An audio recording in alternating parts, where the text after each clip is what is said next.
Please, he's hurting my mama." The scream tore through the quiet street like a siren. A small girl, barefoot and frantic, sprinted down the cracked sidewalk of Ashburn Drive. Her green dress was torn at the hem, her knees scraped, and her face soaked with tears. She could barely breathe, but she kept running.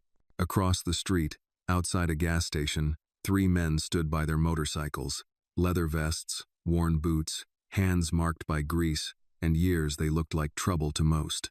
But they weren't laughing now, not anymore. Zuri stumbled toward them, her voice trembling. "Please," she sobbed. "He's hurting my mama. He hit her. He's still hitting her. Please, help her." Wyatt Kane, leader of the American Thunder Brotherhood, stepped forward. He crouched low, meeting the girl's wide, terrified eyes. "Hey now," he said gently. "Who's hurting your mama?" She hiccuped. "The man in the big house, the white house with the black gate. He pushed her and yelled and he hit her. Then he pushed me too. She's still inside." Wyatt's face turned to stone. "What's your name?" "Zuri," she whispered. "All right, Zuri, you're safe now." He stood and turned to his crew. Tank, Hawk, Ride, engines fired like thunder. Wyatt looked down one last time. "Stay here with Tank, baby girl. We're going to get your mama." Just minutes earlier. Inside the Dane estate, Maya Williams was on her knees scrubbing the marble hallway, sweat soaking through her uniform. The whole West Wing had to be spotless before noon. Richard Dane, the billionaire she worked for, had business guests arriving, and he didn't tolerate excuses. She'd started before sunrise. Her back ached. Her hands were raw. But she pushed through. Nearby, her 5-year-old daughter, Zuri, sat on the floor with a small notebook, coloring quietly. "Baby," Maya said breathlessly. "We'll be out of here soon. Just one more room." Richard's voice came down the hallway like a whip. "Maya." She straightened immediately. "Yes, sir? I told you to have the West Wing done by 10. It's almost 11. Maya stood up too fast and swayed. "Sir, you think this is clean?" he barked, glancing around the spotless room like it was covered in mud. "You lazy." "I've been working since 4, she said, voice trembling. "Please, sir, I just need—" Before she could finish, he slapped her. The sound echoed like a gunshot against the marble. Maya's head snapped to the side. Her eyes welled. She tried to speak but couldn't. Her lip quivered. "You embarrass me," he snarled. "In my own home." "I'm sorry," she whispered. "I didn't mean to please." Zuri stood up, frightened. "Leave my mama alone," she shouted. Richard turned, eyes burning. "What did you say?" Zuri ran over, wrapping her arms around her mother's leg. "Don't yell at her. Get her away from me," Richard growled, and before Maya could stop him, he shoved the little girl aside with one swing of his arm. Zuri hit the floor hard, landing on her back, her cry sharp and sudden. Maya gasped. "Zuri!" She scrambled to her daughter, cradling her. "Oh God, baby. Are you okay?" Richard wasn't finished. He grabbed Maya by the arm and yanked her to her feet. "You want to cry now?" he spat. "You think your tears matter here? You're nothing. I let you into this house. I pay you. You're mine when you're on this floor." He kicked the mop bucket, water splashing across her face, soaking her uniform. Then he grabbed the bucket itself and threw the rest of the cleaning water over her head. The sharp chemical smell burned her eyes. Maya sobbed, shaking, clutching her side. "Please, please stop. I'll fix it, I swear." Richard didn't stop. He raised the mop handle again and struck her across the shoulder. The crack echoed through the marble hall. "You think you're equal to me," he roared. "You're nothing." Zuri sat up slowly, dazed, watching it all. That's when something broke inside the child. She stood on trembling legs and ran. Through the hallway, out the front door, across the wide stone steps.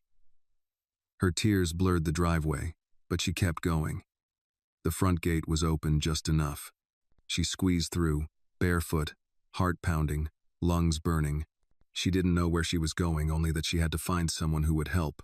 Then she saw them. Across the street, next to a gas station, were motorcycles. Big, loud, strange-looking bikes. And men, Tall, bearded, covered in tattoos and denim, they looked scary. But Zuri had already seen real fear. She ran to them. "Please," she cried again. "He's hurting my mama." And this time, someone listened. Back at the estate, Richard stood breathing heavily, staring down at Maya. Her face was red, her hair clung to her cheeks. She was on the floor again, one arm wrapped around her ribs, eyes full of quiet pain. "You think someone's going to save you?" he hissed. But Maya wasn't listening anymore, because far off, in the distance, she heard it low, steady, growing louder. Motorcycles, coming fast, coming for her. The sound reached Richard Dane before he saw anything. A low, rolling thunder that wasn't part of the weather. He turned toward the open front door, confusion pulling at his brow. What the hell? Outside, the noise swelled. It wasn't just one engine. It was two, maybe three deep, growling machines, roaring closer. The ground beneath the marble floor almost seemed to tremble. Maya lay curled on the floor near the staircase, her breathing shallow. Her vision swam in and out of focus, but the sound snapped her alert. She lifted her head just enough to look toward the open door. Harleys, the kind she'd only ever seen on TV or in parking lots of rundown bars. Two of them pulled through the iron gate, chrome glinting, black tires kicking up bits of gravel. The riders wore black vests with silver patches. One of them had a skull on his helmet. The other had long hair and a beard like a mountain man. And in front of them on foot stood Zuri, pointing at the house with her tiny hand. "That's it," she said breathlessly to the man beside her. "That's where my mama is." Richard's face turned a shade paler. He stepped back from the doorway. "What the hell is this?" he muttered. Wyatt Kane dismounted first, swinging his leg off the Harley like he'd done it 1,000 times. He was broad-shouldered, mid-40s, his face lined with years of sun and grit. He didn't smile. He didn't ask permission. He just walked straight through the open door like he owned the floor beneath his boots. Behind him came Hawk silent, sharper, eyes scanning every corner like a wolf entering a trap. "Who are you?" Richard barked. "Get the hell off my property." Wyatt didn't answer at first. His eyes moved past Richard, to the woman on the floor. Maya. Her lip was bleeding. One eye was swelling. Her hands shook as she tried to pull herself upright. He spoke, low and steady. "This your maid?" Richard crossed his arms. "You think you can come in here, dressed like that, because some little girl cried wolf?" Wyatt's jaw tensed. "That little girl has more courage than most grown men I've met." Richard stepped forward. "You're trespassing. This is private property." "And what happens on this property?" Wyatt asked, now moving closer. "You beat women? Throw kids across rooms?" "You don't know what happened," Richard said, voice rising. "She was disrespectful. She's lucky I even give her a job. Is that what you call this?" Wyatt nodded toward Maya, who now sat propped against the wall, breathing hard, eyes wide as she stared at him. "This looks like a crime scene. You want to talk respect?" Richard growled. "She brought a child to work. She slowed down my business.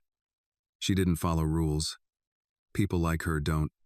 Wyatt stepped in, close enough to smell the bourbon on Richard's breath. "People like her?" he said quietly. Richard flinched. "You mean black, poor, single mother?" Richard's lips pressed tight. "I'm not going to argue with some leather-wearing thug. I'll call the police." "Already did," Wyatt cut in. "One of your neighbors filmed everything. Woman across the street saw you hit her. Sent it to her son, he's a reporter." Richard's bravado wavered for the first time. He looked toward the door, then back to Wyatt. "You're making a mistake," he hissed. "You have no idea who I am." Wyatt nodded. "I know exactly who you are. A coward who thinks money lets him hurt whoever he wants." There was a pause, thick, charged, electric. Hawk moved to stand beside Maya.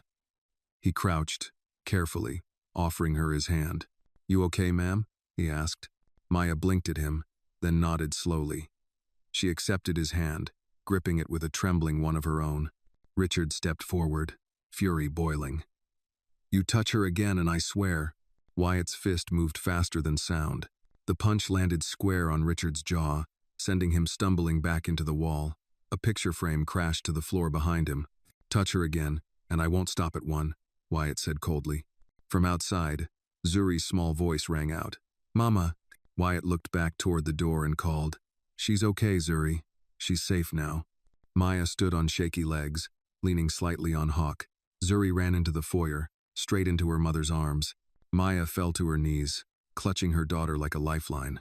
I'm sorry, she whispered into Zuri's curls. I'm so sorry. Zuri pulled back and smiled with relief.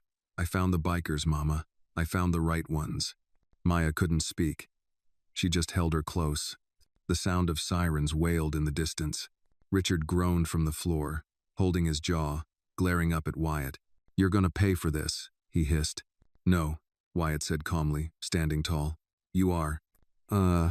Outside, the sirens grew louder. Red and blue lights flickered at the gate. Justice was arriving. But it hadn't started with them. It started with a little girl's voice that refused to be ignored. If this story moved you, tap like and comment where you're watching from. Someone nearby might be watching with you. The patrol car skidded to a halt just beyond the ornate black gates of Dane Hall. Its siren cut off abruptly, replaced by the crackling of the police radio and the squeal of brakes behind it. A second unit rolled in moments later. Red and blue lights washed over the pristine white facade of the mansion, painting it in flickers of accusation. Sergeant Ellis Turner stepped out of the first vehicle. Black, mid-50s, thick mustache streaked with gray. His uniform was crisp despite the Georgia heat. His presence grounded. Behind him, Officer Mendez, a younger white cop, early 30s, followed quickly, already reaching for his body cam. Get eyes on the situation, Turner ordered. No assumptions. They walked briskly toward the open front door. From inside came the unmistakable sounds of chaos cooled just seconds ago, labored breathing, glass crunching underfoot, a child's whimper, the quiet rustle of leather. When Turner entered the foyer, the scene came into sharp focus. Richard Dane sat slumped against the wall, one hand pressed to his jaw, eyes narrow with fury. Blood trickled from his lip. Across from him stood Wyatt Kane, unmoved. His fists were relaxed at his sides, shoulders squared, eyes cold and steady. Hawk stood slightly behind him, arms crossed, keeping watch over Maya Williams and her daughter. Maya, disheveled and trembling, knelt with Zuri still wrapped tightly in her arms. Sergeant Turner stopped at the threshold and took it all in like a battlefield general reading the aftermath. Who's in charge here? He asked, voice even. Wyatt raised a brow. That'd be you, I assume.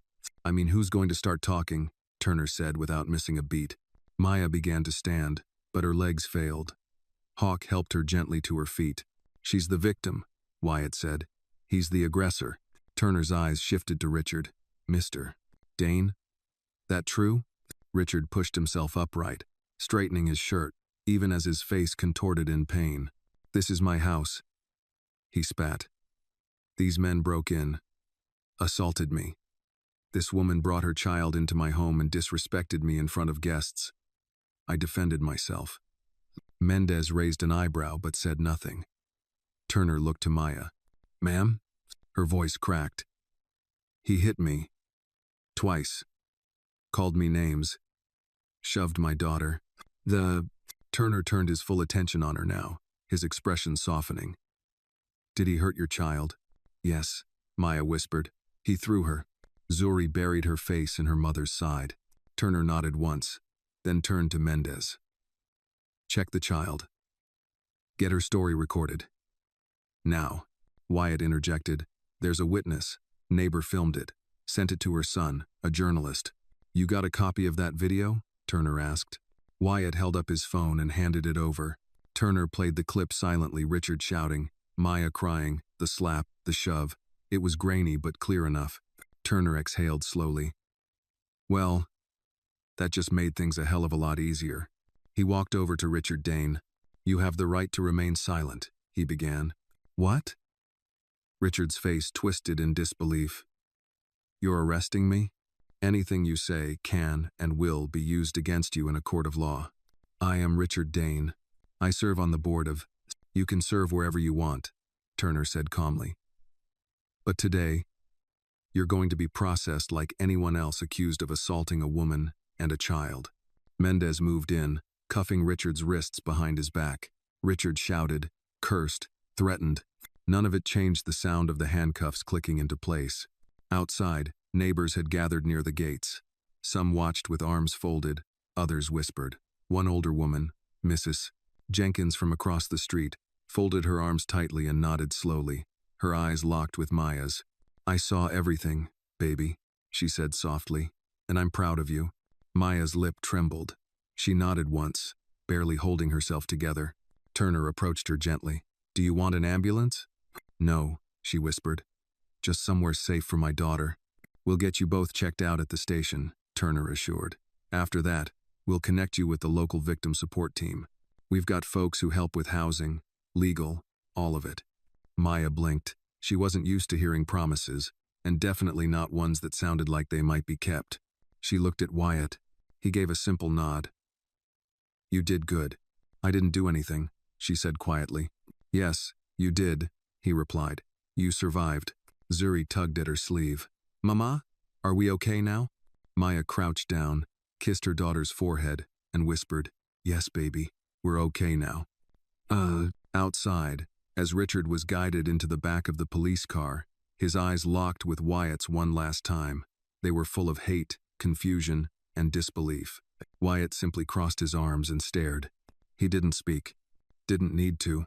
Because the truth was written on every face in that room. Power no longer protected the guilty. It protected the brave. And today, the brave were a maid, her child, and two strangers on motorcycles who chose to listen when others wouldn't. The motel door creaked open with the reluctant groan of something long neglected. The room inside was simple: a faded beige carpet, two mismatched chairs, a small round table, and a bed that squeaked if you looked at it too hard. The kind of place people passed by without noticing, but tonight, for Maya Williams and her daughter, it was a sanctuary.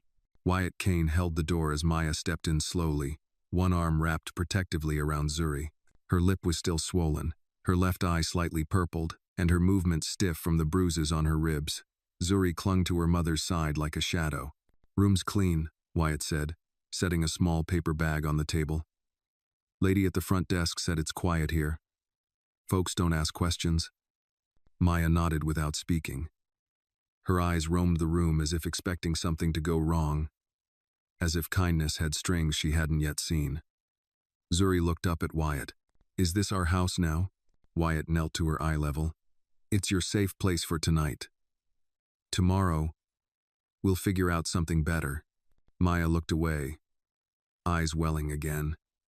She had cried silently in the police car.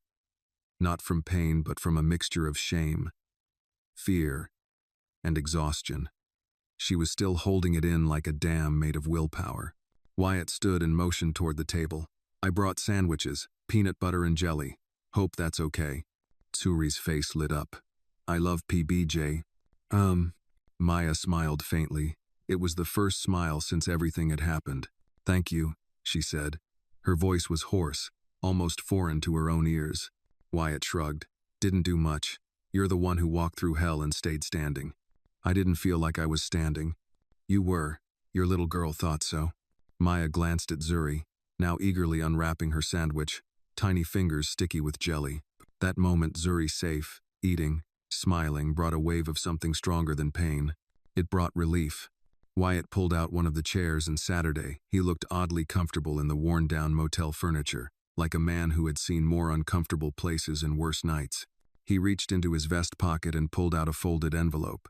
"This is from our group's emergency fund," he said, placing it on the table.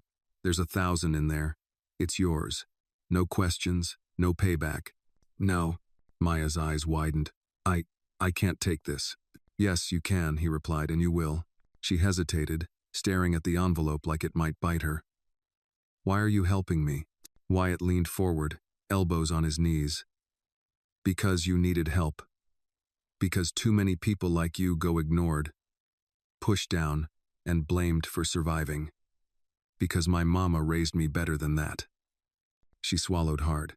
"You don't even know me." "I know enough." "No." There was silence for a while, save for Zuri happily munching on her sandwich and humming a quiet tune. Maya finally sat down across from Wyatt, every movement careful. "I used to think if I just stayed quiet," she said. If I just worked hard and followed the rules, nothing bad would happen. Wyatt looked her in the eye. That's what they want you to believe. I've never asked for anything, she said softly. I cleaned toilets while pregnant. Held 2 jobs. Slept on buses between shifts. I just wanted to keep her fed, to be invisible enough not to get hit. He didn't answer right away.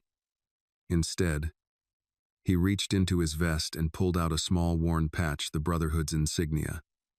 A stitched skull surrounded by flames and wings. This patch, he said, means we ride together, fight together, and never let anyone fall behind. You may not wear one of these, Maya, but tonight, you're one of us. Her breath caught. She wasn't sure if she believed it, but she needed to. Zuri looked up. Mr. Wyatt, do you have a little girl? Wyatt's face softened. No, sweetie. I had a little sister once. What happened to her? He paused. Somebody hurt her, long time ago, and nobody listened. Zuri's eyes widened. Did you find them? Wyatt gave a small nod. Not soon enough. But I made a promise after that. If I ever heard another voice like hers, I'd listen. Zuri smiled. You're like a biker angel, Wyatt chuckled. A loud one, maybe. Maya laughed through her nose, wiping her face quickly. She's always been full of imagination. I think she's full of truth, he replied. Later that night, after Zuri had curled up on the bed, fast asleep with half a sandwich still in her hand, Maya stood by the window. She watched the neon flicker from the motel sign, casting red and blue ghosts on the curtains. Wyatt stood beside her, silent. Do you think he'll get away with it? She asked. No, Wyatt said. Not this time. Dras. He has money, friends in high places, and I've got a camera phone, a news station that already has the footage, and half a town that saw a man in a suit put in cuffs. Public opinion hits harder than any gavel when it's loud enough. Maya nodded slowly. I still feel dirty, like it's my fault. Wyatt shook his head. That's what they do. They make you carry their shame. Don't. She didn't respond, just stared at the night. Then she whispered, Thank you. No, you don't need to thank me, he said. You just need to rest. Tomorrow's another fight. Will you be here? He looked at her. I'm not going anywhere. For the first time in what felt like a year, Maya exhaled. Not from fear, but from hope. Sunlight filtered through the slats of the cheap motel blinds, drawing pale golden lines across the bed where Zuri still slept, her breath steady and peaceful. The room smelled faintly of peanut butter and fabric softener, a strangely comforting mix. Maya sat at the small table, wearing a borrowed sweatshirt from Wyatt, sipping lukewarm motel coffee from a paper cup. Her left eye was darker this morning, the bruise blooming fully now. Her ribs ached, and every time she took a deep breath, it felt like knives were working under her skin, but none of that compared to the heaviness in her chest. She was safe, but not okay. Wyatt stood by the motel room's sink, using a disposable razor to tame the stubble along his jaw. He moved slowly, methodically, like a man who'd fought wars in places people couldn't pronounce, and now made peace with the quiet rituals of survival. Maya broke the silence. What happens now? Wyatt wiped the razor blade, looked at her in the mirror. Now, we make sure you've got backup. Legal support. Press. Eyes on your side. I don't want the news, Maya said softly. I don't want to be a story. Wyatt turned around. You already are. She looked down at her cup, twisting it between her fingers. People will say, I asked for this, that I should have quit sooner, shouldn't have brought Zuri to work, should have been smarter. They're wrong, he said flatly, but they'll say it. Wyatt nodded. That's why it's important you say something too, loud enough to drown them out. There was a knock at the door. Maya tensed immediately. Wyatt held up a calming hand, walked over, and peered through the peephole. Then he opened the door. Sergeant Ellis Turner stood outside in plain clothes, now khakis, a short-sleeved button-up, and a badge clipped to his belt. He held a manila folder under one arm and a cautious expression on his face. Mornin', he said. Sergeant, Wyatt greeted him. Come in. Turner nodded at Maya. How you holding up, Miss Williams? I've been worse, she said, managing a tired smile. Turner took a seat. We got the medical report on Zuri. Minor bruising. Nothing broken, but it's still a felony. We also got statements from the neighbor, from the biker here. He nodded toward Wyatt. And the video footage. Prosecution's moving ahead. Maya blinked. So, he'll be charged? Already is, Turner said. Assault, child endangerment, and resisting arrest. He lost his temper at the precinct, too. Shoved a rookie. Maya let out a long breath, not quite relief, but something near it. There's more, Turner added. Media's picked it up, some national outlets. There's pressure on the DA now. He's not gonna walk. Wyatt gave Maya a quick glance, gauging her reaction. She was silent for a moment, then said, Good. Turner slid the folder across the table. This has contact info for a few nonprofits. One for housing, another for legal aid. You're gonna need a lawyer. Not just to testify, but to protect yourself. Protect myself? Maya asked. Dane's team will dig, Turner said. They'll try to paint you as unstable. A gold digger. A bitter employee. They might even try to use Zuri against you. That's how people like him fight. Not with fists. With spin. Maya stared at the folder like it weighed 100 pounds. I'll help where I can, Turner continued. And your biker friends here? I think they've got your back too. Damn right, Wyatt muttered. Zuri stirred in the bed, eyes blinking open. Mama? Maya went to her quickly, sitting on the edge of the bed and brushing her curls back. I'm right here, baby. We're okay. Zuri looked around. Are we going home today? Maya hesitated. We don't have that home anymore. Zuri nodded, thoughtful. Maybe we can get a new one. One where nobody yells. Maya kissed her forehead. That's the plan. Later that morning, Wyatt took Maya and Zuri to a local community shelter run by a woman named Miss Alberta, a no-nonsense grandmother in her 60s, with hands like tree bark and a voice like church bells. The shelter wasn't fancy, but it was clean and welcoming. Alberta welcomed them with open arms. You stay here as long as you need. We've got women here who've walked the same fire. You're not alone. Maya almost cried again, but didn't. She'd cried enough. Wyatt stood at the door, ready to leave. I'll check in tomorrow. Got some folks I'm calling. Lawyer friends. Media people who still have souls. Maya looked up at him. Why are you doing all this? Wyatt paused, then said, because someone should have done it for my sister, and because my mama told me to never ignore the sound of someone breaking. She nodded, then added quietly, Thank you for believing me. Wyatt tipped his head. You didn't need me to believe you, Maya. You just needed a chance. He looked down at Zuri. You keep taking care of your mama, all right? Zuri gave a tiny salute. Yes, sir. And with that, Wyatt stepped outside. The rumble of his Harley echoed down the street as he rode off, a storm contained in chrome and leather. Maya stood at the doorway of the shelter for a moment, watching him disappear into the sunlight. She didn't know what tomorrow would bring. But for the first time in years, she wasn't afraid to find out. 3 days passed. In that time, Maya didn't leave the shelter unless necessary.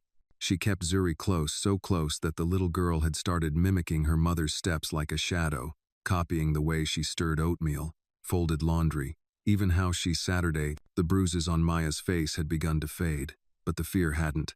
It stayed lodged beneath her ribs, tightening every time the phone rang or a stranger glanced too long. The shelter, a 2-story brick building tucked between a church and a community center in the heart of Marietta, had once been an old boarding house. Miss Alberta had transformed it with donations and stubborn love into a place where bruised women became survivors, where silence broke into testimony, and broken became whole eventually. Maya wasn't whole, not yet, but she was breathing. On the 3rd morning, while Zuri helped another child build towers from worn-out Legos, Maya sat with Miss Alberta on the front porch, the early Georgia sun stretching gold across the cracked sidewalk. He's out on bail, Alberta said without preamble. Maya's spine stiffened. Already? Alberta nodded slowly. Didn't even take 3 days. His people posted the bond the minute the news cameras backed off. Maya stared out toward the street. So that's it? He's free? Free until court, Alberta corrected. He's got lawyers, but he's also got eyes on him. Press is still circling. Maya clenched her hands in her lap. They'll twist it. Say I lied. that I'm using my daughter, that I'm some bitter employee trying to get a payout. Ugh. Alberta took a slow sip from her chipped mug. They'll say a lot of things, sugar. The question is, what will you say back? Maya didn't answer. She didn't know. That afternoon, Wyatt returned. He arrived not on his Harley, but in an old red pickup, beat up on the sides and loud in the engine. He stepped out carrying a cardboard box under one arm and a canvas bag over the other. His eyes scanned the porch until he spotted Maya sitting near the front door, reading to Zuri from an old picture book. Zuri looked up first. "Biker Angel," she yelled, running to him. Wyatt crouched down, smiling. "Still eating all the PB&Js?" Zuri giggled. "We had waffles today." He glanced up at Maya. "She's still got fire in her." Maya smiled faintly. "She always did." Wyatt stood and handed Maya the box. "Got something for you." She raised a brow. "You didn't have to." "I did. Open it." She sat on the porch steps and peeled the tape from the box. Inside were legal folders, manila envelopes, and a brand new prepaid cell phone with a sticky note that said, "Safe line. Use this one for anything about the case. Don't answer your old number."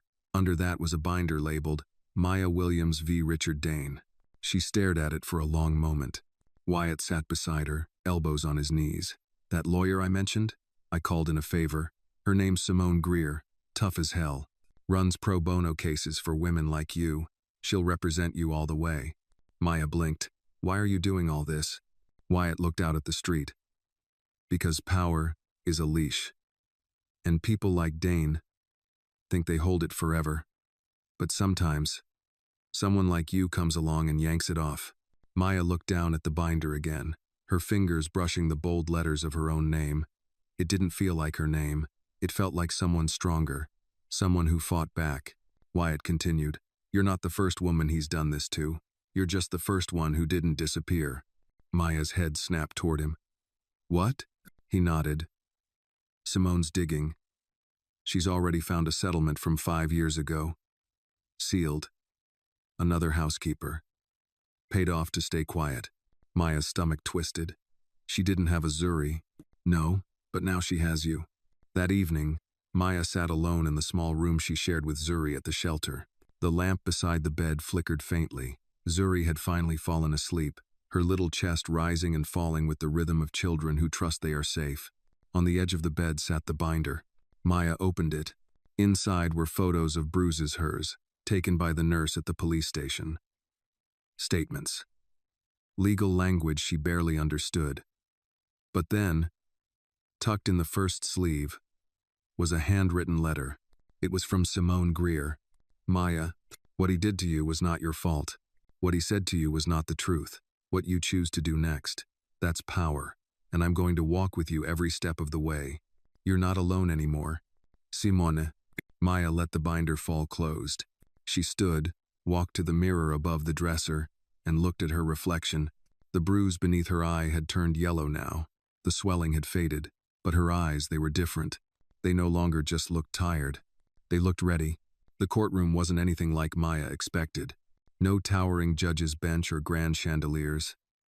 Just beige walls, scuffed linoleum floors, rows of worn pew-like benches, and a heavy stillness that soaked through your skin like rain. The ceiling lights buzzed faintly. The air smelled of old paper and polished shoes. It was the pre-trial hearing. Not the real showdown yet, Simone had told her, just the beginning of the legal battle. A formality.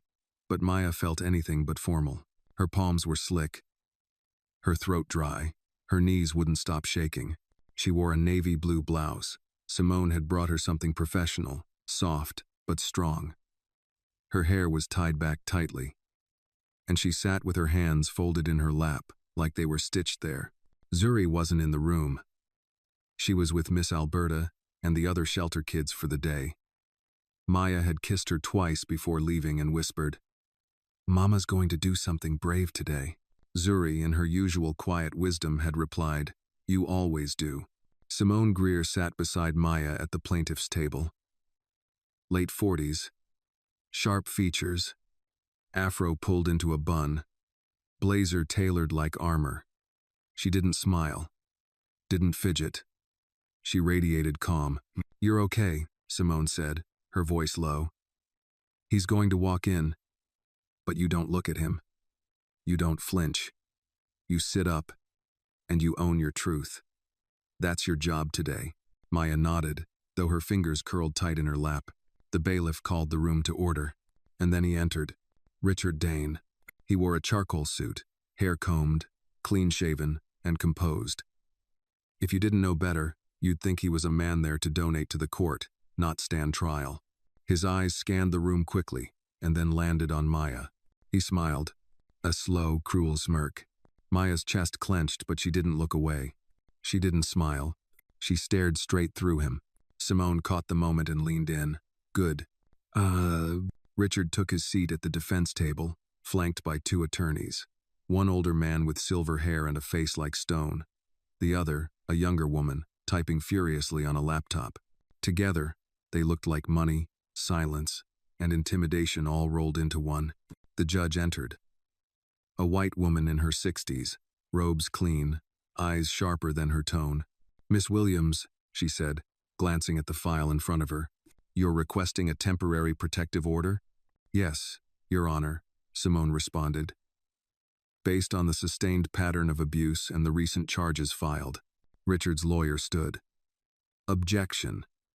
There is no pattern. Only a single incident.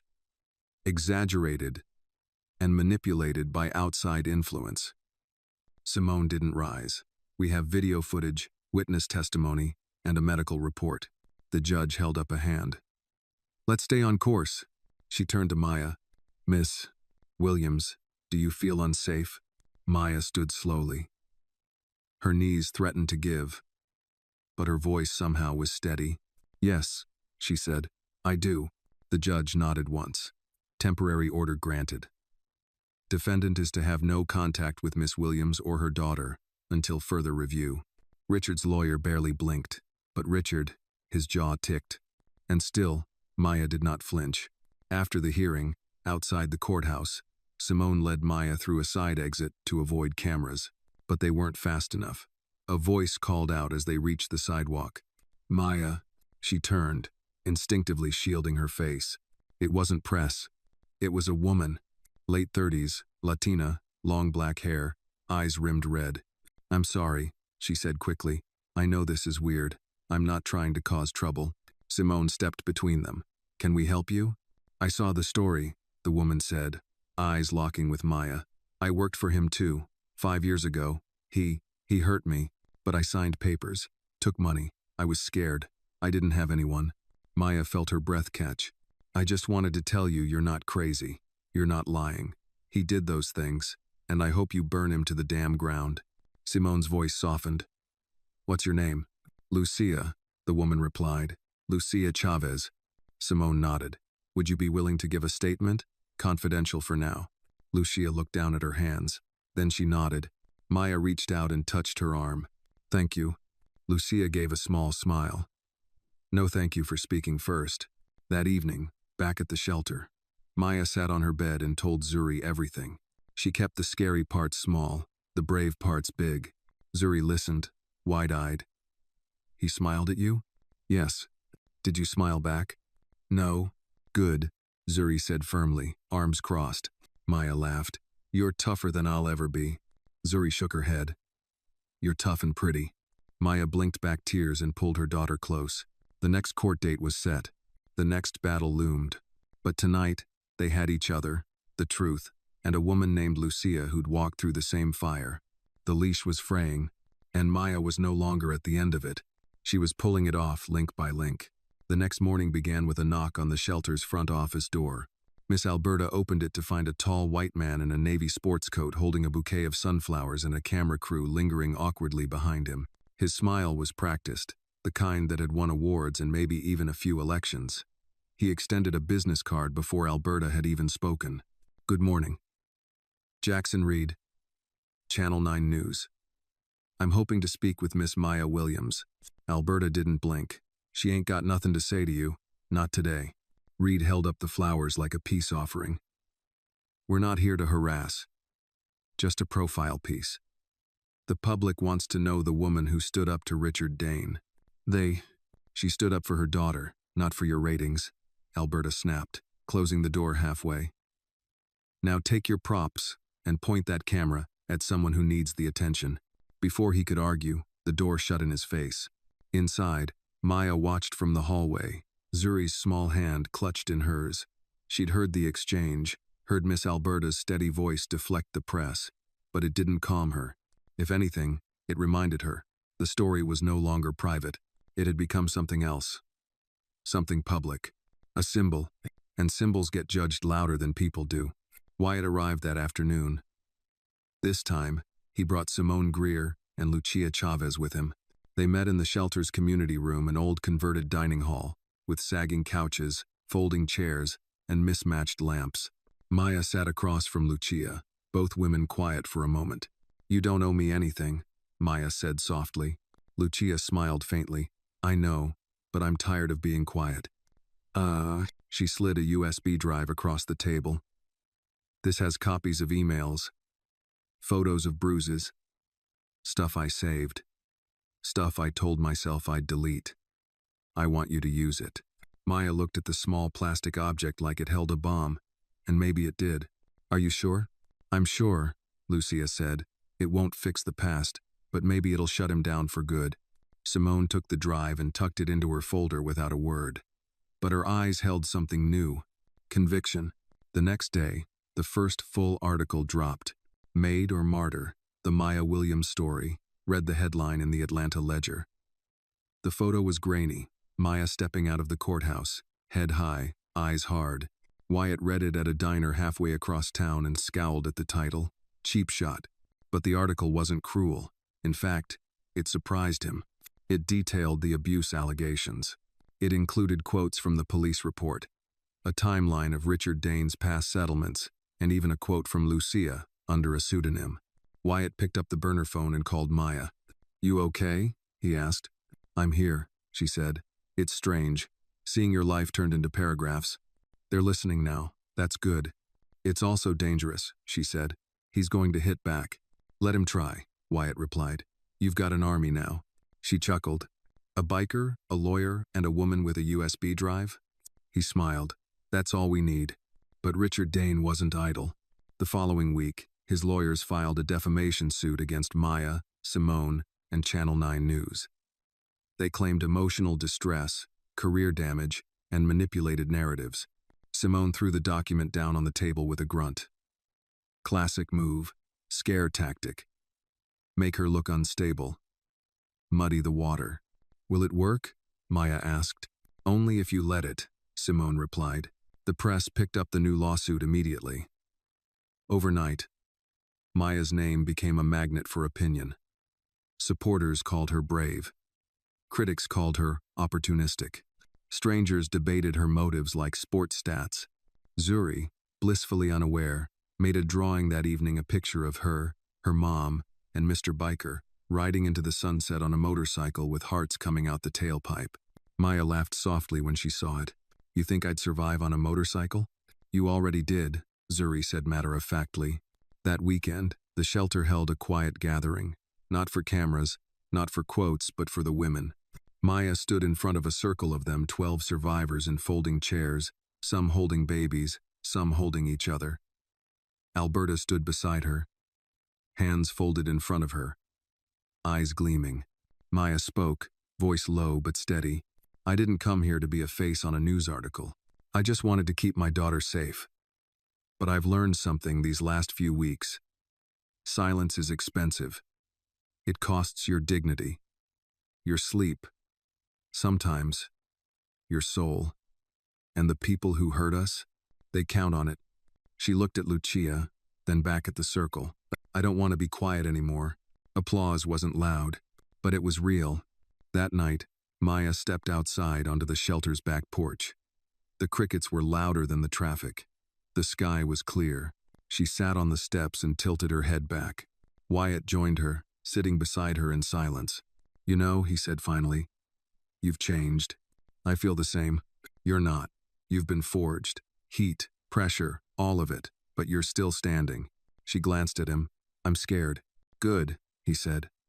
"Means you know it's real." They sat a moment longer. Then Maya whispered, I don't want to just win in court.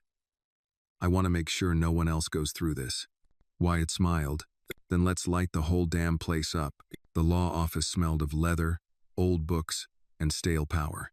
Maya sat at the long mahogany conference table, her fingers laced tightly in her lap, Simone Greer on her left, a court reporter seated to the right with her hands poised above a stenograph machine. Across from them sat Richard Dane's legal team, 6 figures in tailored suits, shiny shoes, and polished smiles. Richard himself had not shown up. That, Maya was told, was strategic. This is just a deposition," Simone reminded her in a low voice. "They'll poke, prod, and try to trip you up. Don't react, just answer what's asked." Maya nodded. She had spent the entire night before rehearsing, breathing through the questions, imagining their eyes on her like sharks circling, but nothing prepared her for the moment the lead attorney, Gregory Blackwell, leaned forward and began his quiet assault. "Miss Williams," he said, tone courteous but cold, "can you confirm your exact employment dates with Mr. Dane?" "April 3rd, 2022 to September 5th, 2025, Maya replied. "And during that time, you were compensated fairly?" "I was paid," she said. "Fairly? That's another matter." Blackwell smiled tightly. "We'll come back to that." He flipped through a folder. "Do you recall ever expressing romantic interest in Mr. Dane?" Maya blinked. "Excuse me? Did you ever, in person or via text, suggest a personal relationship beyond employment?" "No, never." Blackwell turned to the court reporter. "Please read that answer back." The reporter repeated Maya's words.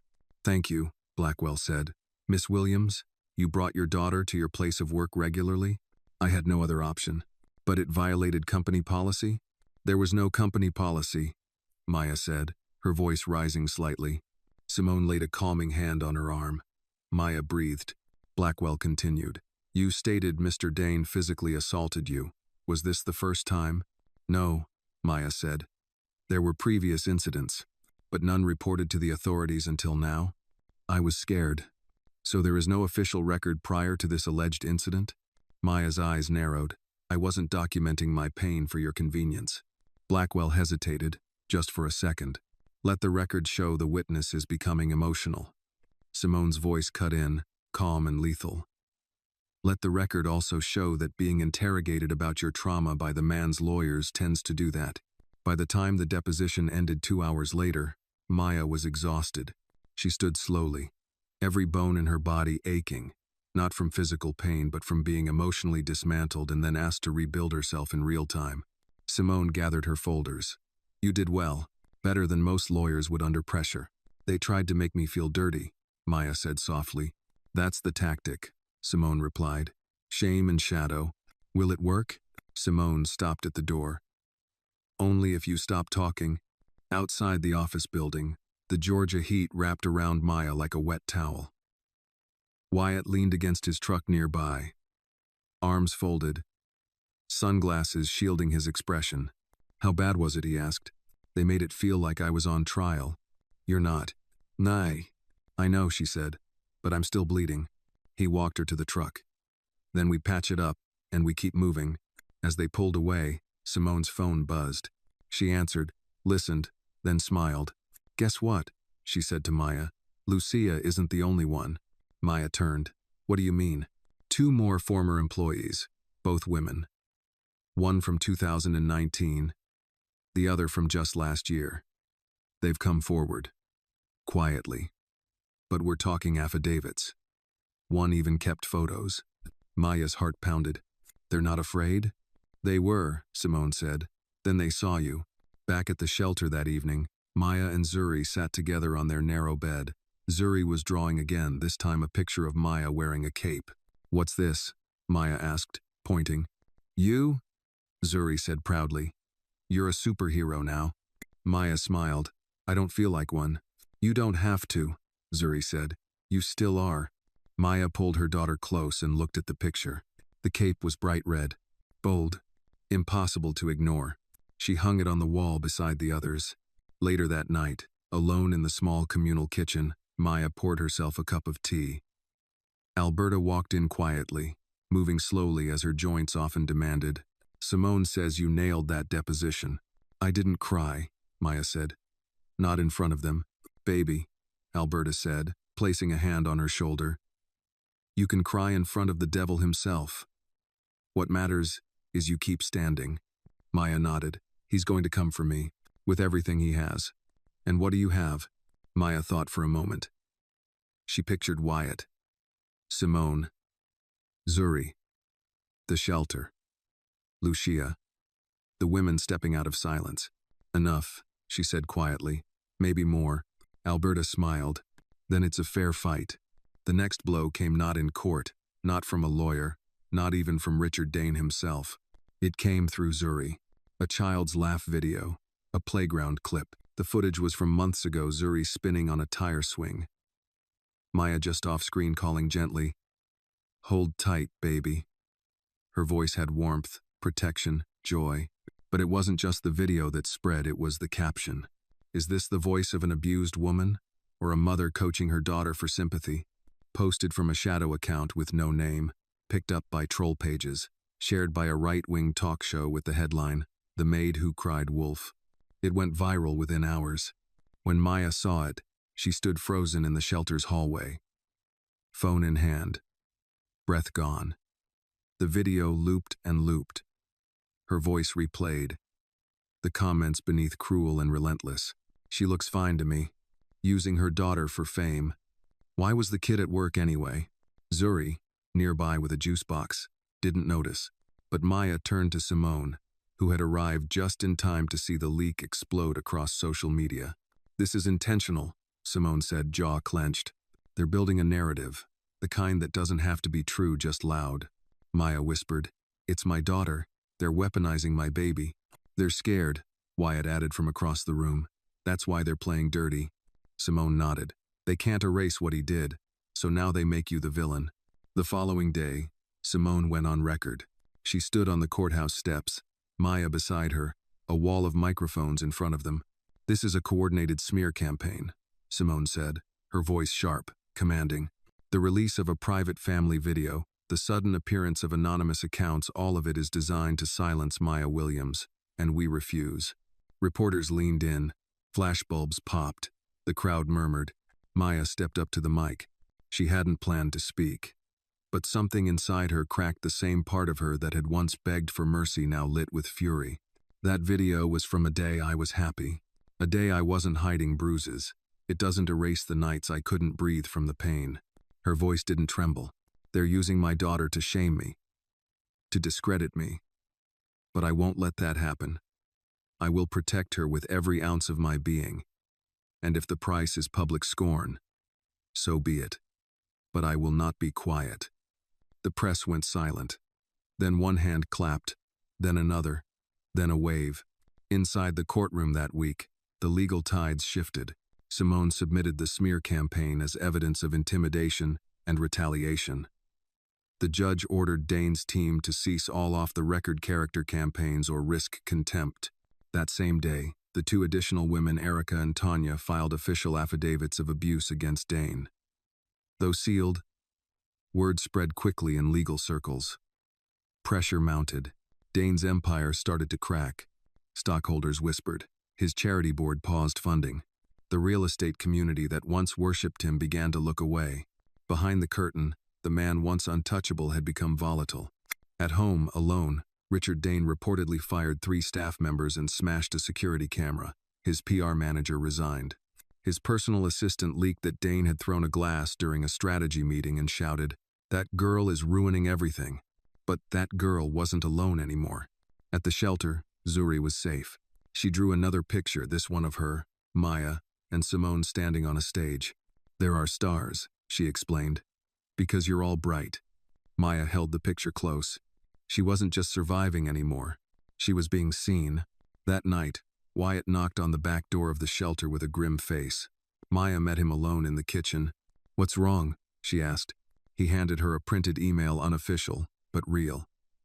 He'd intercepted it through a contact in the legal underground. It was a notice from Dane's legal team. They were preparing to countersue. Not just defamation this time. Custody.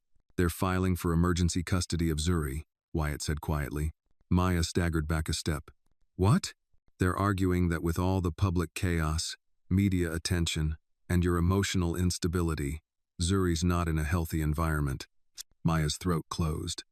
He never even wanted her around. He told me to leave her in the car when she cried. I know. No. But he hit her, Wyatt. I know. Tears brimmed in her eyes. He can't do this. She's all I have. Wyatt took her hands. And you are all she has. That's why we're not going to let him win. Simone was on the phone within minutes. This isn't just about you anymore, she said. This is about precedent, about whether a woman who fights back can still be seen as a mother. We're going to fight harder now, but I won't lie, it's going to get uglier. Maya stared into the space between fear and rage. Let it. That night, Zuri crawled into her mother's bed, unprompted. She didn't say a word, just curled up, her tiny fingers finding Maya's. Maya lay awake, staring at the ceiling. She wasn't afraid of bruises anymore. She was afraid of being erased. But not 1 inch of her would allow that to happen. Not now. Not ever. The courtroom looked different when children were involved. There were no cameras this time. No reporters pressing their faces to the glass. Just the clean, cold interior of family court, its blue-gray walls and faint smell of disinfectant, somehow making everything feel more surgical than judicial. Like lives were dissected here, not decided. Maya sat at the petitioner's table, Simone beside her, a stack of folders and evidence compiled like armor. Across the aisle, Richard Dane leaned back in his chair, smug in a navy blue suit. His newest attorney, a woman named Angela Ferris, clicking her pen with steady, passive-aggressive rhythm. Richard had shaved, wore a lighter tie, even smiled like the father he never was. The judge today was a black man in his late 50s, Judge Everett Holland, known for being fair and impossible to sway with theatrics. I want to remind everyone, he said, eyes sharp above his glasses. This is not about celebrity, not about reputation, and certainly not about the media circus. This is about one thing, the best interest of the child. Proceed. Angela rose first. Your Honor, she said smoothly, our client is seeking temporary emergency custody of the minor child, Zuri Williams, on the grounds that Miss Maya Williams has subjected her to an unstable environment, constant media attention, a rotating shelter residence, and emotional manipulation. Simone scoffed audibly. Miss Williams, the judge warned gently. Apologies, Simone said, but the hypocrisy is rich. Angela continued. We submit that Mr. Dane, as the child's biological father confirmed through a recent private test, can provide stability, education, and resources far beyond Miss Williams' current means. Simone stood. Your Honor, the court must consider how Mr. Dane came to possess that DNA test. There was no legal consent. It was coerced, likely through discarded items or an illegal sample. Angela shrugged. The test was accurate.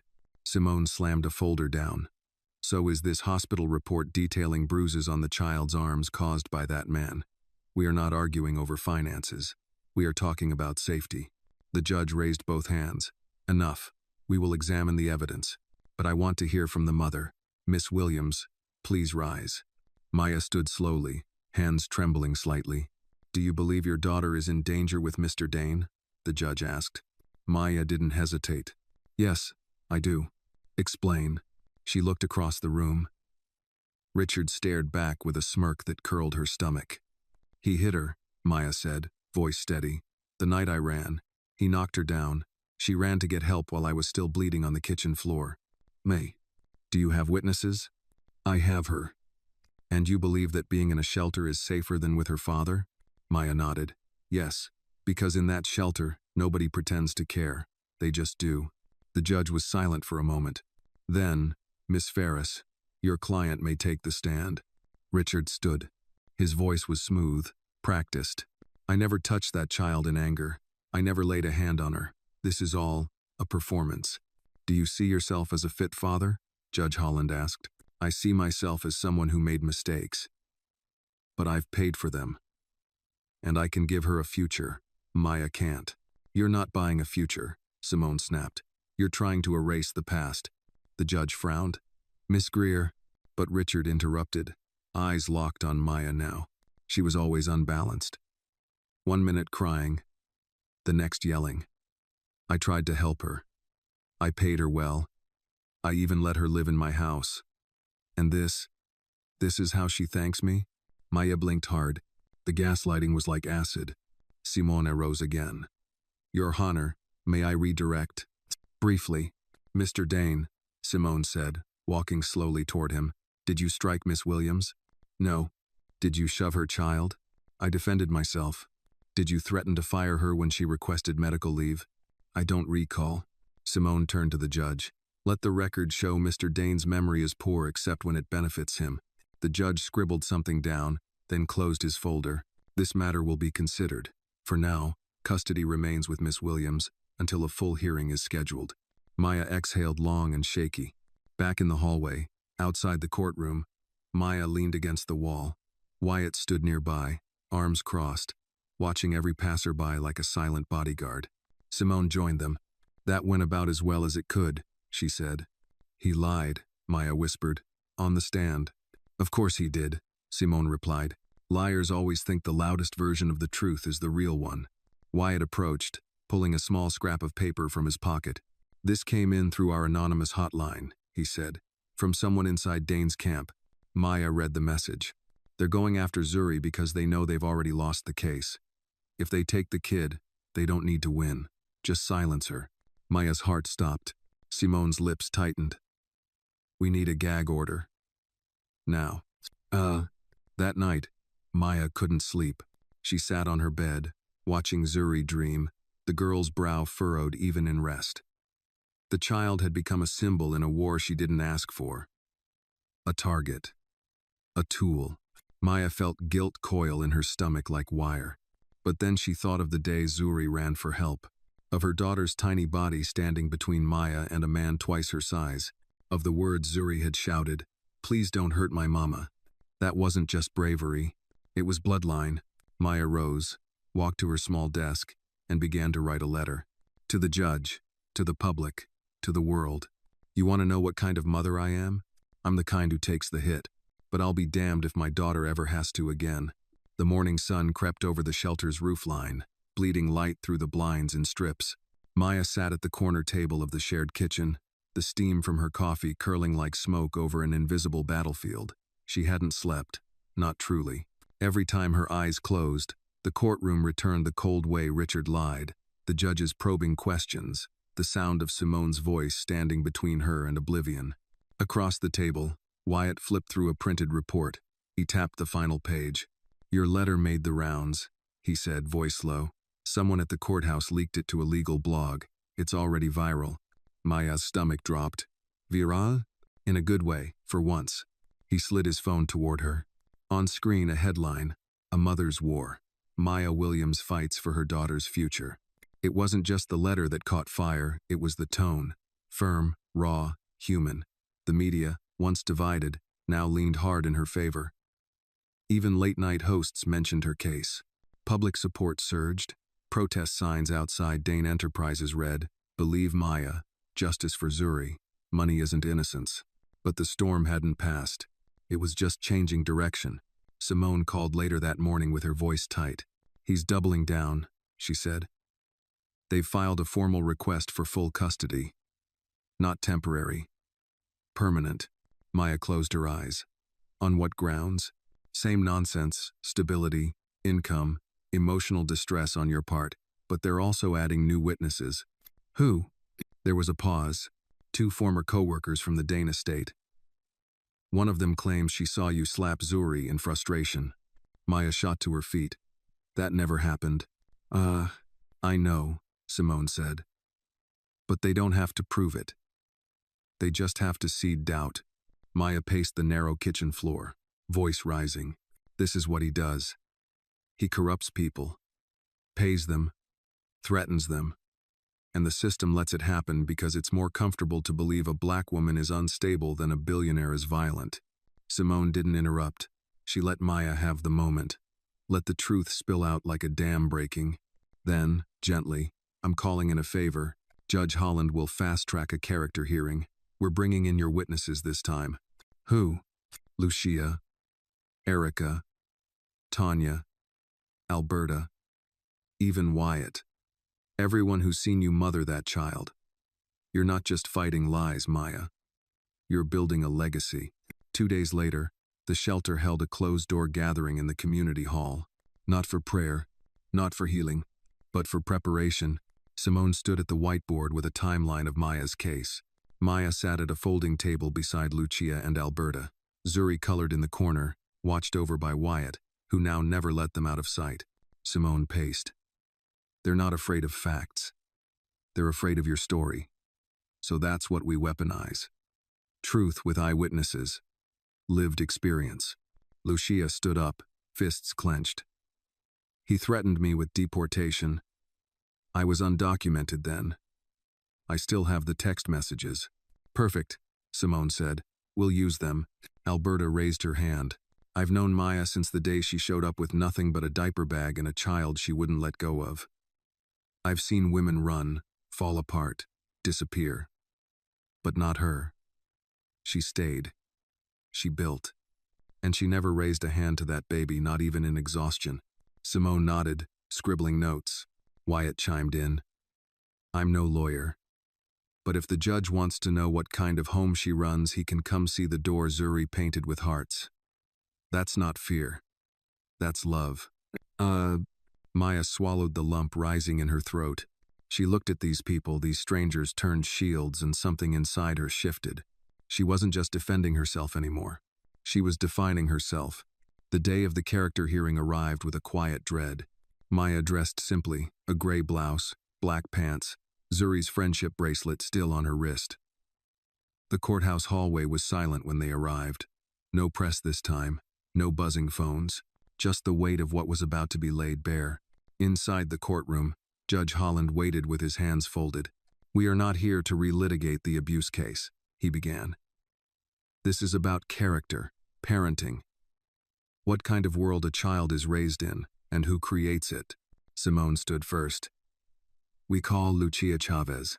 Lucia took the stand, voice trembling but clear. She told the court about her own abuse, the cover-ups, the hush money. Maya is the reason I finally spoke. She didn't hide. She didn't run. Next came Alberta. She fought through fear. That's what mothers do. Not perfect, but fiercely protective. Then Wyatt. I saw a mother carrying her child in one arm while bleeding from the mouth, and her only question was, is my daughter okay? That's who she is. Maya's chest tightened with every word. And then the final witness was called. Zuri. Gasps rippled through the courtroom, but Simone stood firm. We request that Zuri Williams speak in chambers, Your Honor. Privately, with her therapist present. This is not testimony. It's context. Judge Holland agreed. Maya watched her daughter walk down the aisle hand in hand with the therapist. She didn't cry. She didn't look back. She walked with the quiet resolve Maya had seen in only one other person, herself. After the hearing, Maya waited in the hallway, nerves coiled tight. When Zuri came out, she ran straight to her. Did you talk to the judge? Maya asked softly. Zuri nodded. I told him about the hearts on the door. And what did he say? Zuri smiled. He said I'm very brave, like my mama. Maya hugged her tightly. Win or lose, she had already won something greater. The right to be seen as the mother she truly was. 3 days passed before the court's decision came down. Simone was the one to deliver it, walking into the shelter's back room where Maya was folding laundry beside a sleeping Zuri. She didn't smile, didn't rush. She simply held up the sealed envelope, already opened, and said quietly, You won. Maya's hands froze mid-fold. Simona stepped closer. Full custody, permanently. They ruled the smear campaign and character attacks as evidence of manipulation. Judge Holland called Richard's actions calculated coercion, masked in wealth. His words. Maya dropped into a chair like the air had been sucked from the room. Her eyes filled, but the tears didn't fall. Not yet. Zuri stirred in the cot nearby, mumbling in her sleep. Maya watched her, hand pressed to her chest. Does this mean it's over? She asked. Simone sat beside her. Legally? No. He's still under investigation for assault. The civil suit's next. But when it comes to Zuri, he's lost. And this time, it's on the record. Maya exhaled slowly. For the first time in years, she let herself believe she was safe. The next morning, Dane Enterprises made headlines not for another luxury tower, not for a gala donation, but for collapse. Lucia's messages had been leaked to a journalist who broke the story of years-long workplace abuse under Richard Dane. Then came Erica's photos, Tanya's diary pages. Anonymous former staffers submitted affidavits, statements, videos. It all came crashing down. One board member resigned, then 3. Investors pulled out. Dane Enterprises stock plummeted by 37% in 48 hours. Wyatt sent Maya the link. The empire falls. Inside the downfall of Richard Dane. Beneath it, a photo Richard shielding his face from the camera, surrounded by flashing bulbs and security guards. Maya stared at the image for a long time. She felt nothing. No triumph, no glee, just silence. And maybe that was enough. At the shelter, the mood shifted. Strangers now brought hot meals. Local charities sent supplies. A senator visited, asking to better understand the realities of domestic abuse survivors. Maya became a name people whispered about with reverence. But she didn't speak much. Not publicly. Not yet. She focused on Zuri. They began walking to the library each day. Reading new books. Drawing again. Zuri was sleeping better. The nightmares had faded. Her laugh had returned. Lighter. Without the edge of fear. One afternoon, Maya found her daughter coloring another superhero drawing. This one showed a woman standing tall on a courtroom floor. No cape, just her hands raised like shields. "That's you," Zuri said. When the bad guy yelled, "You didn't cry." Maya smiled. "Oh, baby," I cried. But not in front of him. Late that evening, Maya returned to her cot to find an envelope resting on her pillow. No name, no handwriting, just a seal. Inside, a photo. A grainy still from a security camera. It showed Wyatt, alone in the courthouse parking lot, speaking with a man in a suit. A man with a hidden microphone in his lapel. Maya frowned. Tucked in the envelope was a note. "You're not the only one Dane tried to destroy. Follow the wire." She rushed to Simone. Simone looked at the photo, jaw tightening. "This is from weeks ago. Someone was feeding information to us. That man isn't one of Dane's guys. He's FBI." Maya blinked. "Wyatt's working with the feds?" Simone pulled out her phone. "Not just working with them. Wearing a wire." The next morning, Wyatt arrived as usual, carrying breakfast sandwiches and hot tea. Maya met him at the side door, holding the envelope. "You should have told me." He didn't flinch. "I couldn't. They were investigating him long before you came forward. I volunteered when I saw what he did to you. What he was still doing. You recorded him? Every meeting, every conversation, every threat. They've got hours of tapes." Maya exhaled. "So this, all of it, was bigger than me." He nodded. "It always was." She stared at him, unsure whether to be grateful or betrayed. "Then, why didn't you run when it got dangerous?" "Because you didn't." A week later, the arrest came. Richard Dane, indicted on multiple counts: assault, coercion, witness tampering, corporate fraud. The footage, the testimonies, the wire, it all clicked into place. Simone called Maya the moment the cuffs went on. "It's done," she said. Maya didn't cry. She just sat beside her daughter, took her hand, and said softly, "You don't have to be afraid anymore." Zuri looked up. "Even if I hear yelling again?" Maya smiled, a little broken still, but whole enough to mean it. "Especially then." The courthouse steps were quiet the morning Maya finally chose to speak. Not because the world wasn't watching but because Maya had requested no cameras, no press pit, no live stream, only people, only ears, only hearts willing to listen. The city had changed around her. Headlines had shifted. Protest signs had faded. But the scars on her arms and the strength in her spine hadn't disappeared. They had only settled in deeper, like roots. Zuri sat in the front row of the small community auditorium where Maya now stood behind a microphone, a folded speech in her hands and a room full of survivors, supporters and strangers watching in breathless silence. "I didn't think I'd end up here," Maya began, voice strong but tender. "Not just standing at a podium, but alive, free, whole." She paused. "For a long time, I thought silence was the price of survival, that if I just kept my head down, did my job, and smiled through the pain. I could protect my daughter. But silence nearly killed me. Murmurs rippled gently through the crowd. I was told love hurts. That motherhood demands sacrifice. That dignity can be traded for safety. But none of that was true. Love doesn't hit. Sacrifice doesn't mean surrender. And safety that costs your soul isn't safety at all. Zuri smiled softly, clutching her bracelet-covered wrist. Maya continued. They called me a maid. A liar. A threat. But all I ever was a mother. One who refused to disappear. She looked up from her page. To every woman who's ever been told, be quiet, I say, speak. To every child taught that survival means obedience, I say, run. And to every man who believes wealth is armor, you can bleed too. The crowd stood in silence, then slowly erupted in applause, gentle at first, then roaring. Maya stepped down, her breath shaking but her steps firm. Zuri ran to her, arms flung wide. I like the part about love, Zuri whispered. I meant every word, Maya said, pulling her close.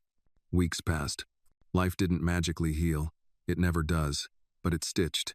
Maya found a small 2-bedroom apartment on the west side of Marietta. Old floors, creaky stairs, a balcony that caught the sun just right in the morning. Alberta helped furnish it with donations. Wyatt brought over a second-hand TV. Simone gifted Maya a modest desk and a notebook with the words "Tell Your Truth" stamped on the cover. Zuri started at a new school. She made 2 friends by the end of her first day. She stopped flinching when doors slammed. She began sleeping through the night.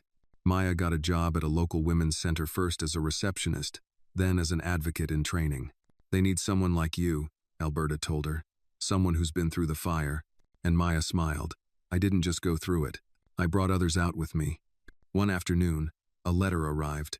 No return address. Maya hesitated, then opened it. Inside was a court document. Richard Dane had accepted a plea deal. 3 years in federal prison, public apology, full admission of abuse sealed into the court record. Not justice, exactly, but not silence. At the bottom of the envelope was a note, printed neatly. You may have won in court, but I will never forget what you cost me. No signature, just bitterness.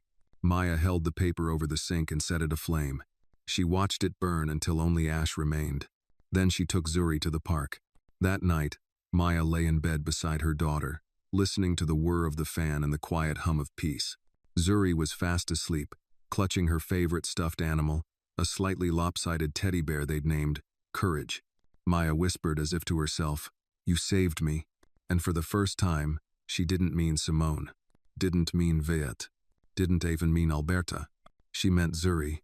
That small voice that once cried, "Please don't hurt my mama," had echoed louder than any courtroom testimony. That voice had changed everything. Across town, Wyatt locked his motorcycle in the back of the bar, where he now worked part-time. The bar was quiet, dim, familiar.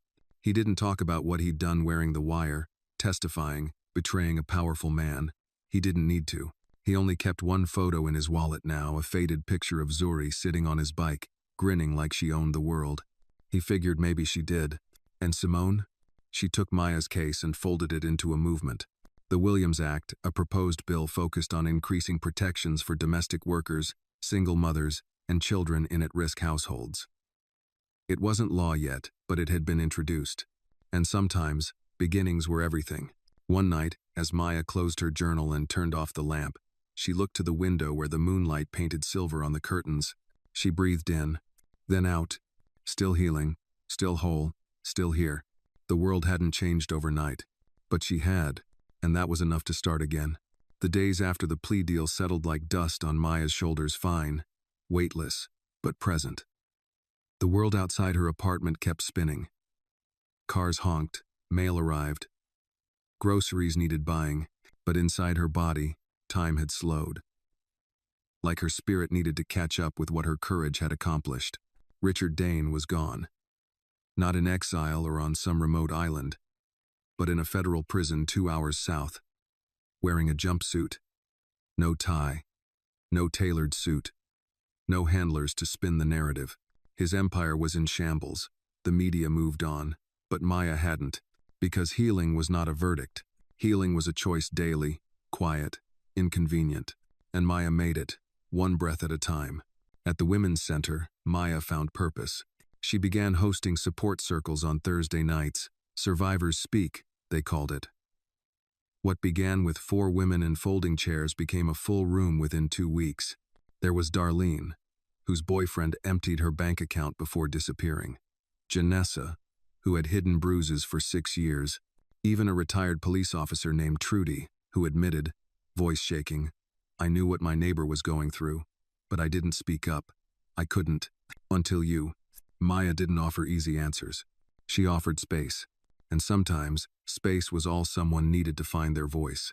One Thursday, Alberta joined the circle not to talk, but to listen. Afterward, she pulled Maya aside. "You're building something here." Maya shrugged. "Feels small." "Nothing you survived was small," Alberta said, "and no woman you touch with your story will walk out of here the same." Maya looked away.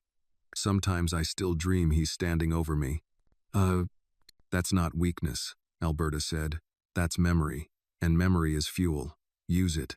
Back at home, Zuri flourished. She was 5 now, turning 6 in 2 months. Her laughter came easier. Her shoulders weren't so tight when men passed by. She danced to old Motown songs Maya played on Saturday mornings, especially "Ain't No Mountain High Enough." One night, while brushing her teeth, she asked, "Mama, when will I forget the bad parts?" Maya knelt beside her. "Maybe never," she said softly, "but one day they won't scare you anymore." "Because I'm brave?" Maya smiled. "Because you're you." Meanwhile, whispers of Richard Dane's fate spread across Georgia's elite like wildfire through dry pine. Some former allies distanced themselves. Others, emboldened by his fall, spoke out about the culture he built: cutthroat, fear-driven, cruel. The exposé came out in a major magazine, The House of Glass, How Power Protected a Predator. Maya was featured. Her photo sat on the cover. No makeup, no filter, just her eyes strong, tired, unbroken. She didn't read the article. She didn't need to. She was living it. One chilly evening in November, Wyatt invited her and Zuri to a bonfire hosted by a local bikers chapter, men and women who'd seen things, survived things, rebuilt lives with grease on their hands and gravel in their throats. Zuri clung to Maya's leg at first, overwhelmed by the noise and firelight. But within 20 minutes, she was roasting a marshmallow between 2 grizzled bikers named Tank and Butterfly. Maya sat beside Wyatt, a thermos of coffee in her hands. "You ever think about leaving Georgia?" she asked. "Sometimes," Wyatt said. "But I think if I go, I'll take the dirt with me." She laughed, soft and genuine. "What about you?" he asked. "I don't know," she said. "Some days I want to run. Others, I want to stay and finish what I started." He watched her a moment. "Whatever you do, don't disappear." She looked at the fire, flames dancing like memory. "I'm done disappearing." That night, Zuri fell asleep in the truck on the way home. Maya carried her up the stairs to their apartment, breath fogging in the cold, arms steady beneath her daughter's weight. She laid her in bed, tucked the covers, kissed her forehead. Then she walked to the balcony and stood beneath the stars. Somewhere below, someone was hurting. Someone was hiding. Someone was praying for a sign. Maya whispered to the wind, "Keep going. Keep breathing. Someone will believe you." She didn't know if the wind carried her words, but she knew someone, somewhere, needed them. The next morning, a letter arrived from Simone. It wasn't legal this time, just a note. "Maya, a publisher reached out. They want your story, but only if you're ready. Only if you want the world to hear it the way you've lived it, unvarnished, unfiltered, unforgettable. No pressure. Just promise me this. If you ever decide to tell it, don't soften the edges. Don't clean the blood off the truth. Tell it like it burned. Because people need to know that justice doesn't always arrive in a courtroom. Sometimes it arrives in a whisper, a journal, a daughter's drawing, a bruised woman refusing to back down. Call me when you're ready. S." Maya folded the letter. She didn't call right away, but she pulled out the journal Simone had given her months ago, the one that said, "Tell your truth," and opened it to a blank page. She picked up a pen and began to write, not for revenge, not for victory, but because silence had taken enough, and she was finally ready to speak again. The first line took her an hour to write. Not because she didn't know what to say, but because every word mattered now. Maya sat at her small kitchen table, a mug of chamomile untouched beside her, Zuri fast asleep in the next room. The light overhead buzzed faintly, the refrigerator hummed, and outside, rain tapped gently on the glass. The journal's cover still read, "Tell your truth." And finally, Maya was. She wrote, "The first time he hit me, I apologized." She stared at the sentence for a long time. Then she kept going. "I didn't bleed. I didn't scream. I just stood there, stunned, with my daughter watching, and I told him I was sorry because I thought that would make it stop." But silence never ends a war. It only arms the other side. She wrote through the night. Not a story for the public, not yet, but for herself.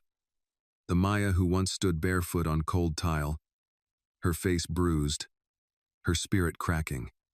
The Maya who thought no one would believe her. The Maya who stayed for Zuri. The Maya who ran because of Zuri. She wrote about the first day at the shelter. About Alberta's hug. About the night she almost gave up until a biker with a broken nose and a gentler heart than any man she'd known sat beside her and said, "You don't have to prove you're worth saving." She wrote about fear, yes, but more about courage. Because fear was familiar. But courage, that had become home.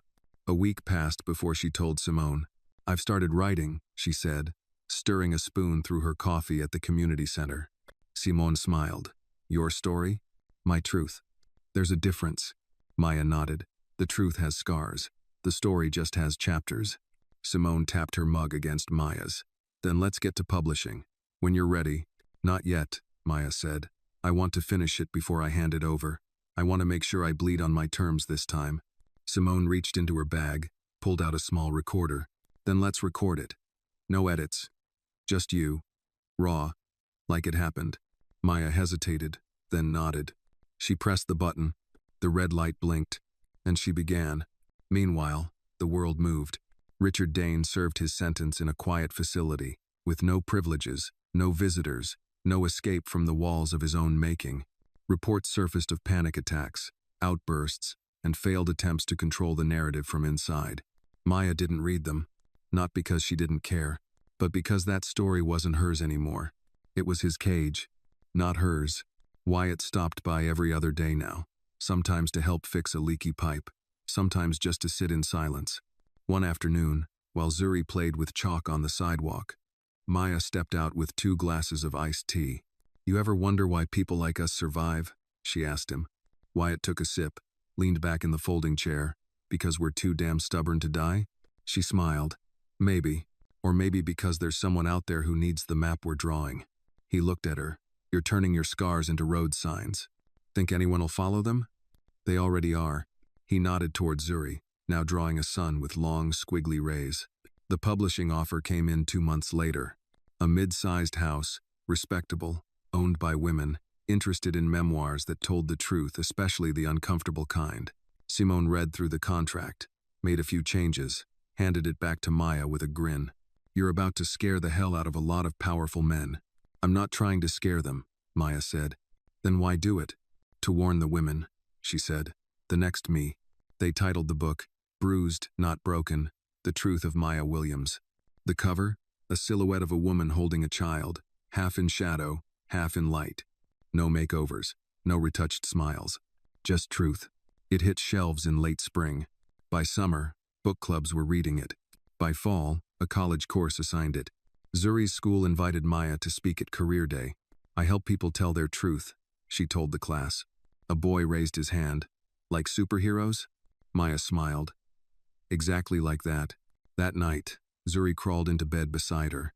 "I had a bad dream," she whispered. "What happened?" "You were gone." Maya pulled her close. "I'm right here, baby, and I'm not going anywhere." "Oh." They lay in silence for a moment. Then Zuri asked, "When do I get to tell my story?" Maya kissed her forehead. "Whenever you're ready." Zuri thought for a moment. "Can I start tomorrow?" Maya smiled through her tears. "Of course." Across the room, the journal sat open, wind rustling the pages through a cracked window. On the last page, Maya had written just one line.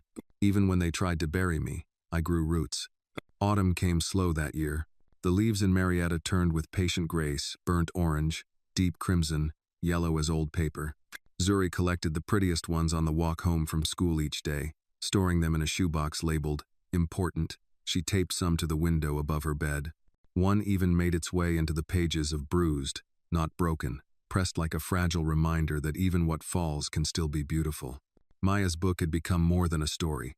It was a beacon. Letters arrived by the dozens, then the hundreds. Survivors, daughters, sisters, even men. Some wrote in gratitude, others in confession. Many simply wrote, "I thought I was alone." She answered everyone, not with platitudes, but with truth. Wyatt read the book 3 times. Each time, he said nothing. But when he finally spoke, it was on a Sunday afternoon, Maya sipping cider while Zuri and the neighborhood kids built leaf piles in the yard. "I think it changed me," he said. She looked over. "The book?" "No, you." She didn't respond right away. Then, with a quiet smile, "It changed me too." He held her gaze a moment longer. "You ever think about more?" She raised a brow. "More? You, me, this, us." Maya stared down into her cup, where the reflection of the sky shimmered faintly. "I think about now," she said gently. "And right now, I'm still learning how to hold peace without waiting for it to break." Wyatt nodded. No pressure, just presence. It was enough. Meanwhile, Simone had taken Maya's story and turned it into a movement. The Williams Act passed its first Senate hearing. A coalition of lawmakers, activists, and domestic workers rallied behind it, pushing for stronger protections for live-in employees, emergency custody shelters, and whistleblower immunity for abused staff. Maya testified at the hearing, not with tears or trembling hands, but with clarity. She didn't beg for change. She demanded it. A new headline read, "From Maid to Movement, Maya Williams Shakes Capitol Hill." Zuri clipped it and taped it to the fridge. Underneath, she wrote in crayon, "My mom is the boss." Later that month, Maya got a letter postmarked from a women's correctional facility. The return name made her stop cold. Rachel Dane, Richard's sister. She opened it carefully. "Maya, I don't expect forgiveness. I don't deserve it. I believed my brother. I covered for him. I convinced myself you were the problem, because the truth was too ugly to face. You saved more than yourself. You saved the women he would have hurt next. I'm not writing to apologize. I'm writing to say thank you. And I hope one day, when my time is done, I can do something that matters. Too." With remorse, Rachel, Maya folded the letter and placed it in the back of her journal, not for the world, but for memory. Even broken bloodlines could learn to bleed differently. Thanksgiving came with warmth and a kitchen full of laughter. Alberta brought sweet potato pie. Simone brought a bottle of red wine and refused to talk about law for one full night. Wyatt made chili that was too spicy, and Zuri claimed it gave her superpowers. The table was mismatched, borrowed chairs, secondhand plates, but it was theirs. After dinner, they all went around to say what they were thankful for. When it was Maya's turn, she stood, glass in hand. "I'm thankful for pain," she said. "The room stilled, because it taught me what I deserve. I'm thankful for fear because it led me to people who showed me what love looks like. I'm thankful for every time I thought I wouldn't survive, because here I am." She looked at Zuri. "And most of all, I'm thankful for my daughter. For her voice, for her bravery, for being my reason." Zuri grinned. "I'm thankful for pie." They laughed, but Maya's eyes never left her daughter's face, because in Zuri's smile was every victory. Later that night, as the guests left and dishes were stacked, Maya stood alone on the balcony, watching the wind carry leaves across the parking lot. Simone stepped beside her, sipping wine. "You ready for the next fight?" she asked. Maya smirked. "You mean another bill?" "No," Simone said. "I mean life, love, legacy." Maya thought a moment. Then, "I'm not scared of battles anymore, just wasting the peace between them." They stood in silence. Then Simone turned to her. "We've got a speaking tour lined up. You'll be in DC, Chicago, and LA over the next 6 months. Maya blinked. "That fast?" Simone grinned. "When a voice like yours finally speaks, the world listens." That night, Zuri asked to sleep in Maya's bed. "Mama," she whispered as they lay side by side, "are you still writing your book?" "I'm living the sequel," Maya said. Zuri giggled. "Can I be in it?" "You are it." Zuri turned toward her, serious now. Even when I grow up and don't remember everything? Maya pulled her close. Even then. Because what we survive doesn't disappear, it just plants seeds. And someday, when you need strength, you'll find the roots already there. Outside, the wind blew softly through the trees. Inside, two hearts beat in rhythm. Rooted. Rising. Ready. The auditorium was filled to the brim. A sea of faces, some lined with years, others fresh and wide-eyed, gathered under the golden lights of Atlanta's historic civic center. The stage was simple. One microphone. A modest backdrop with the words, "Voices that Heal," projected in soft white behind it. Maya stood just off stage, waiting.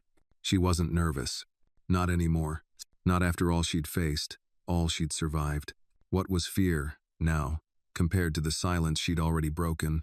Zuri sat in the front row, dressed in a yellow sundress, legs swinging, her smile wide with anticipation. Wyatt sat beside her. Simone was near the edge of the stage, clipboard in hand, mouthing a silent, "You've got this." The host introduced her. Tonight's speaker is a survivor, a mother, an advocate, and the reason this entire tour exists. Applause rose like a wave. Maya stepped into the light. "I used to think pain was something to hide," Maya began. "Like a bruise you covered with makeup, or a scar you kept under long sleeves." She looked out across the crowd, hundreds watching, hundreds waiting. "But pain is part of the map. If you ignore it, you lose your way." She told them about Richard Dane, about Suri, about the floor of that mansion, the concrete walls of the shelter, the courtroom, the bookshelves that now carried her name. She spoke plainly, not as a hero, not as a victim, but as a woman who refused to disappear. "Truth," she said, "doesn't always roar. Sometimes it just stands up, even when your knees shake." There was no standing ovation when she finished. Not right away. Just silence.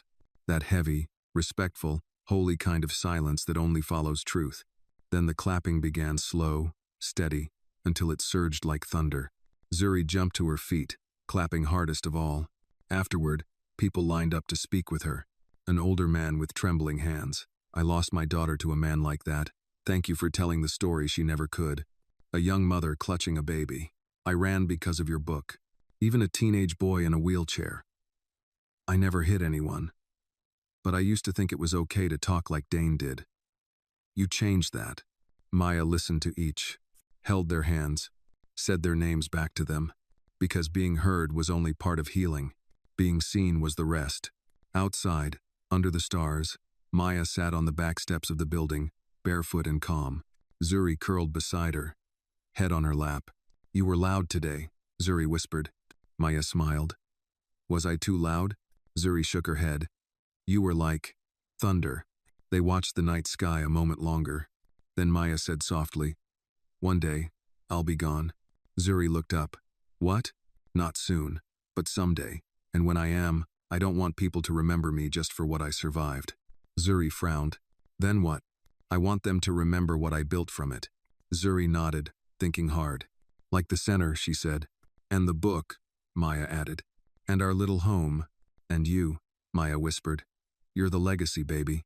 Months later, the Williams Act passed into law. It wasn't a miracle fix, but it was a line in the sand.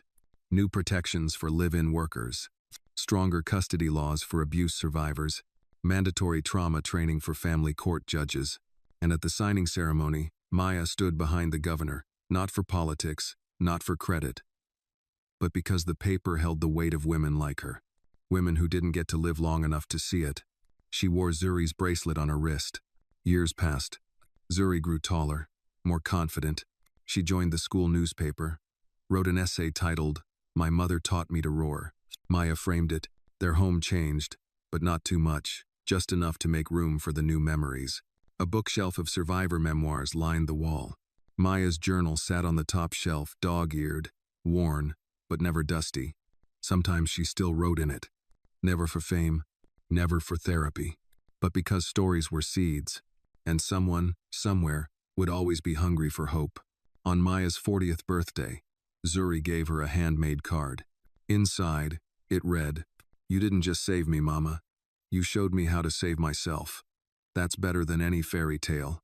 Love, Zuri." Maya held the card for a long time. Then she walked to the porch, lit a candle, and whispered a prayer of gratitude. Not to erase the pain, but to honor what had come from it. A life, a voice, a daughter with wings. That night, as the wind moved through the trees and the stars blinked above, Maya Williams closed her eyes and smiled. She had been bruised, but never broken. And in her story raw, imperfect, defiantly true, thousands had found their own. Because justice doesn't always wear a robe. Sometimes it wears a child's bracelet. Sometimes it carries a journal. And sometimes it simply refuses to stay silent. This story teaches us that true strength isn't just about surviving abuse, it's about reclaiming your voice after it's been silenced. Maya's journey reminds us that justice is not always found in courtrooms, but in the everyday acts of courage. Speaking the truth, protecting the innocent, and refusing to let fear define your future. No matter how broken the past, healing is possible, and sometimes the most powerful legacy we leave behind is not in what we endure, but in what we build after the storm.